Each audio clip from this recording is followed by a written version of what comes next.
इस कहानी को सुनने के बाद शायद आप भी रात में कमरे में अकेले बैठने से डरेंगे। सोचिए क्या होगा अगर आपके कमरे में कोई अनजानी परछाई आपको ही देख रही हो।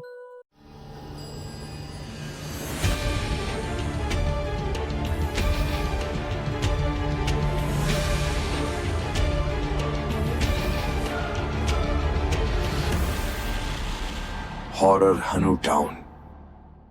अनुज को हाल ही में एक पुरानी नौकरी के सिलसिले में अपने घर से दूर जाना पड़ा। वहाँ उसे एक छोटा सा और पुराना खंडर घर किराए पर मिला। मकान मालिक ने कहा, बस एक बात का ध्यान रखना, छत पर रात में कभी मत जाना।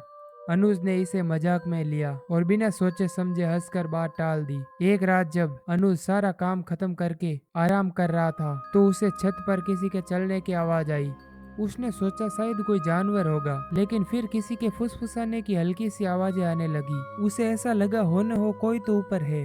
उसकी जिज्ञासा बढ़ती जा रही थी और आखिरकार उसने छत पर जाने का फैसला किया। जैसे ही उसने सीढ़ियों पर कदम रखा, अचानक ठंडी हवा का एक झोंका उसके शरीर से होकर गुजरा। छत पर पहुंचते ही उसने देखा कि वहाँ एक परछाई सी उसे घूर रही है। वह परछाई धीरे धीरे उसकी ओर बढ़ रही थी। उसका चेहरा अंधेरे में डूबा हुआ था। अनुज ने डरते हुए पूछा, तुम कौन हो? परछाई ने धीमे से स्वर में कहा, मैं वही हूँ जो इस घर से कभी नहीं जा पाया।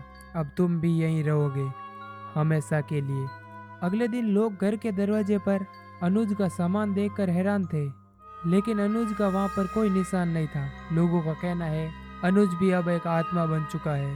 जो भी वहाँ पर जाता है उसे रात के समय छत पर किसी के चलने की आवाज़ आती है। कहते हैं कि वह आवाज़ें अनुज को वापस बुलाती है। अगर आपको इस कहानी ने डरने पर मजबूर किया तो चैनल को सब्सक्राइब करना न भूलें। यहाँ हर दिन ऐसे ही डरावने किस्से आपकी रातों की नींद उड़ाने के लिए तैयार रहते हैं।